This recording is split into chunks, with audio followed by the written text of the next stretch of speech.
Big Boss season 9ஓட wild card promo இப்போ release பண்ணியிருக்காங்க. எத்தனை பேர் பார்த்துருக்கீங்க? அந்த ப்ரோமோவில் விஜய் சேதுபதி சார் வராரு. வந்து வீட்டுக்குள்ளே இருக்கிறவங்க ஆட்டத்துக்கு இப்போ தான் செட் ஆகிருக்காங்க. சில பேர் அவங்க ஆட்டத்தை ஆரம்பிச்சிட்டாங்க, சில பேர் மற்றவங்கள ஆட்டுவிக்கிறாங்க. இந்த ஆட்டத்தை மேலும் வைல்டாக்கணும்னா புது வரவுகள் இருக்கணும்ல. பிக் பாஸ் சீசன் 9ல் வைல்டு கார்ட்ஸ் விரைவில் அப்படின்னு சொல்கிறாரு. யாருப்பா அந்த வைல்டு கார்டு என்ட்ரிஸ்? அதை இந்த வீக் சாட்டர்டே சண்டே எபிசோடில் ரிவீல் பண்ணுவாங்க.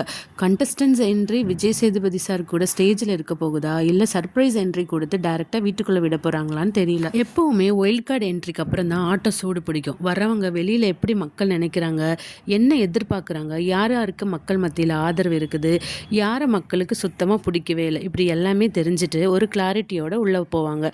இது இவங்களுக்கு ஒரு அட்வான்டேஜ்னு தான் சொல்லணும். இப்படி போகிறவங்க எப்படி ஆட்டத்தை மாற்றுறாங்க, இதனால என்னென்ன சேஞ்சஸ் வரப்போகுதுன்னு நம்மள பல பேர் வெயிட் பண்ணிட்டு இருக்கோம். வரவங்க ஆட்டத்தை மாற்றுறாங்களா இல்லை கூட்டத்தில் ஒருத்தராக இருக்க போகிறாங்களான்னு வெயிட் பண்ணி பார்ப்போம். இப்போ ரீசெண்டாக வந்த தகவல் படி ஒரு கப்பிள் கண்டஸ்டன்ஸ் தான் வைல்டு கார்டாக உள்ளே போகிறாங்க. ஆமாங்க, யாருன்னா பிரிஜின் அண்ட் சாண்ட்ரா.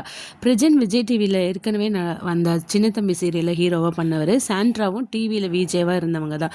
இவங்க போகிறது 100% கன்ஃபார்ம் ஆயிடுச்சு. மற்றவங்க யார் யாருன்னு கூடிய சீக்கிரம் அப்டேட் பண்ணுறேன். அட வைல்டு கார்டை விடுங்க, இந்த வாரம் யார் வெளியில் போகிறாங்க தெரியுமா? 3 பேருக்குள்ளே தான் செம்ம போட்டின்னு சொல்லலாம். இதில் ஆதிரையும் அரோராவும் நீ போறியா நான் போறியான்னு இவங்களுக்குள்ள போட்டி ரொம்பவே கடுமையாக இருக்குது. சிங்கிள் எவிக்ஷன் வச்சா இவங்க 2 பேரில் ஒருத்தவங்க கண்டிப்பாக போவாங்க. டபுள் எவிக்ஷன் வச்சா ஆதிரை, அரோரா மற்றும் கலையரசு இவங்களிருந்து கண்டிப்பாக 2 பேர் வெளியில் போகிறதுக்கு வாய்ப்பு ரொம்பவே பிரகாசமாக இருக்குன்னு சொல்லலாம். ஏன்னா மக்கள் மத்தியில் இவங்களுக்கு பெருசாக ஓட்ஸ் இல்லைன்னு தான் சொல்லணும். மீதி இருக்கிற 5 பேரான வியானா, பிரவீன், சுபிக்ஷா, துஷார் அண்ட் ரம்யா இவங்க சேஃப் ஓட்ஸில் தான் இருக்காங்க. வெயிட் பண்ணி பார்க்கலாம். ஃப்ரைடேக்குள்ளே ஓட்டிங்கில் ஏதாவது மாற்றங்கள் நடக்குதான்ட்டு, மக்கள் யாராவது காப்பாற்ற விரும்புகிறாங்களான்னு வெயிட் பண்ணி பார்க்கலாம். நீங்கள் யாருக்கு ஓட்டு போட்டிங்க கமெண்ட்ஸில் சொல்லுங்கள். மேலும் வர வைல்ட் கார்டு என்ட்ரிஸ் பற்றின தகவலை சீக்கிரம் அப்டேட் பண்ணுறேன். இந்த சேனலை சப்ஸ்கிரைப் பண்ணுங்கள், லைக் பண்ண மறக்காதீங்க. தேங்க்யூ.